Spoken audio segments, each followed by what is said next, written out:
Senhoras e senhores ouvintes, internautas de diferentes contextos geográficos, bom, o Dia dos Pais, assim como o Dia das Mães, são chamadas datas temáticas que são importantes do ponto de vista afetivo. As pessoas, muitas pessoas viajam para levarem presentes, para abraçarem seus pais, para estarem presentes mesmo em uma data, em um contexto celebrativo, comemorativo, que muitas vezes se aproveita para se fazer uma confraternização familiar. Muitas vezes um pai, uma mãe que tem 6, 8 filhos que moram em diferentes regiões da Bahia ou até em outros estados, você tem aquele momento de confraternização nessas datas. Então, essas datas devem ser aproveitadas nessa dimensão afetiva para essas celebrações, para esses encontros, para essas confraternizações extremamente importantes. Agora, evidentemente, tem a questão de natureza mercadológica aí, que é o consumismo. As pessoas compram mais e compram para que possam presentear seus pais, ou no Dia dos Pais, eles compram roupas, sapatos, e isso movimenta o comércio, a economia, garante empregos. Então a questão econômica nessas datas temáticas também é relevante. Então você tem a afetiva e você tem também a questão econômica. Agora, do ponto de vista da questão afetiva, deve-se fazer algumas considerações importantes. Muitas vezes, seu pai no Dia dos Pais, ou sua mãe no Dia das Mães, muitas vezes eles querem mais a sua presença do que o seu presente. O filho chega para abraçar pessoalmente, é, muitas vezes o pai não quer saber se ele trouxe presente ou não.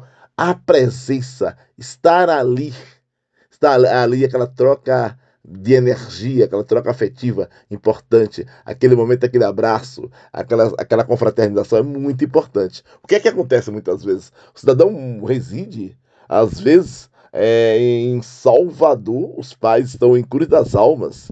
Ele, ele pede que algum vizinho, um amigo, um primo, sei lá o que, leve um presente para o seu pai, ou leve um presente para sua mãe, porque diz que está sem tempo, a correria não dá para visitar. Isso aí é sem tempo, meses ou até anos, sim, há casos de pessoas que têm anos sem ver, sem estar presentes, sem visitar os seus pais, porque dizem eles que não tem tempo, a correria do dia a dia. Aí, infelizmente, chega uma notícia complicada de um eventual internamento hospitalar, e aí essas pessoas arrumam um tempo, chegam e muitas vezes não dá tempo, né? Muitas vezes acabam encontrando um pai e uma mãe em uma UTI, em uma situação complicada, ou até pode até encontrar um pai ou uma mãe já sem vida.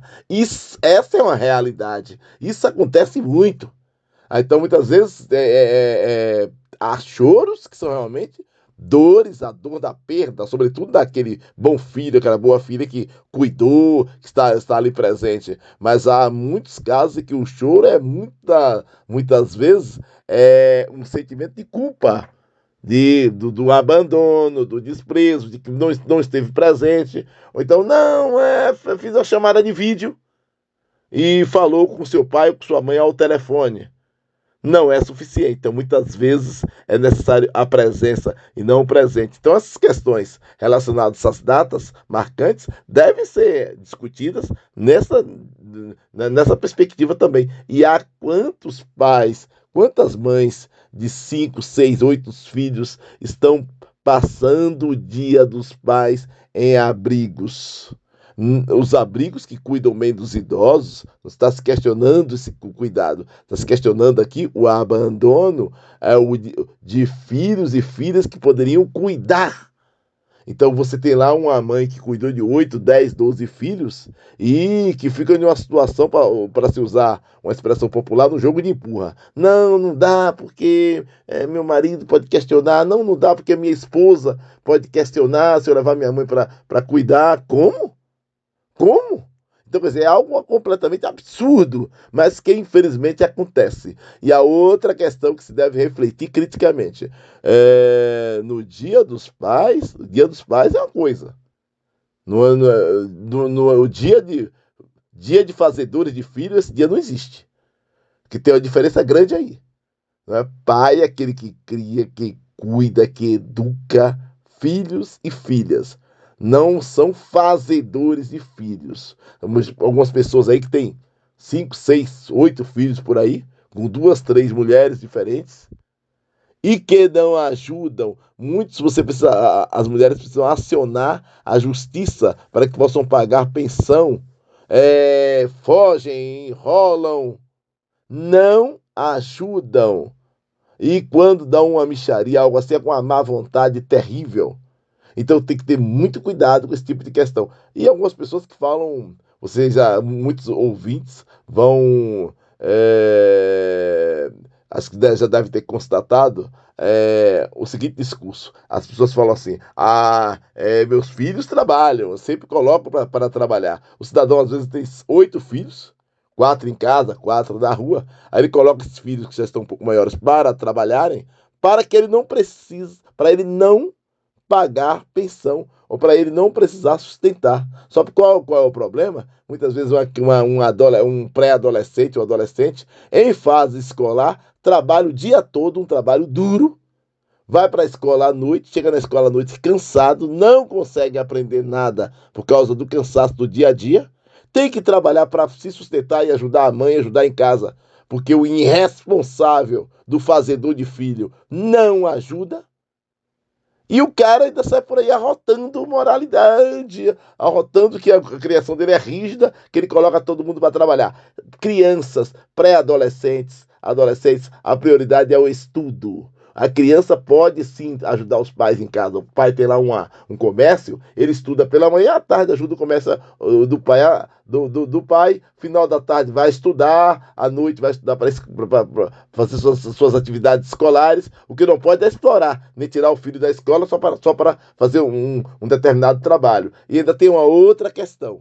Se tem de um lado alguns fazedores de filhos irresponsáveis que fazem isso, ou seja, colocam os filhos, crianças, pré-adolescentes para trabalharem em oficinas, em material de construção para pegarem peso, se tem esses que fazem isso e não assumem a responsabilidade de criar os filhos, se eles fazem isso, tem do outro lado algumas pessoas que contratam crianças, adolescentes e pré-adolescentes e não pode.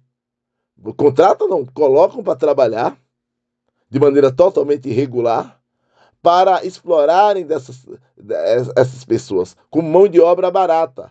Exemplo, o cidadão ele paga lá no material de construção, ele paga lá um salário mínimo a um cidadão lá que enche caçamba e que faz aqueles trabalhos mais duros ali no material de construção. De repente, um cara chega com um menino de 15, hoje esses meninos adolescentes são grandes, são altos, são fortes, mas chega lá um menino de 15 anos de idade, 16 anos de idade, e diz que aquele menino está procurando trabalho. E aí o que é que acontece? O dono de um determinado estabelecimento comercial, tem gente que faz isso.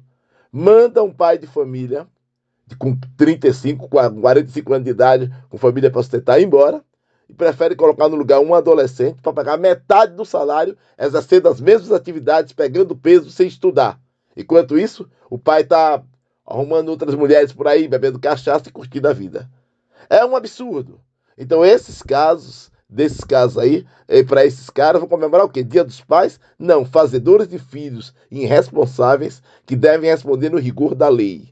Se a criança não pediu para vir ao mundo, então a criança, o pré-adolescente, deve ter como prioridade os estudos. E você, que é o pai, você que é a mãe, vocês se virem para dar o melhor para educar os seus filhos. Porque o Dia dos Pais é o dia para ser celebrado por aqueles que são verdadeiramente pais, e não esses irresponsáveis dos quais eu fiz aqui essa apreciação crítica. Saúde e paz, até a próxima.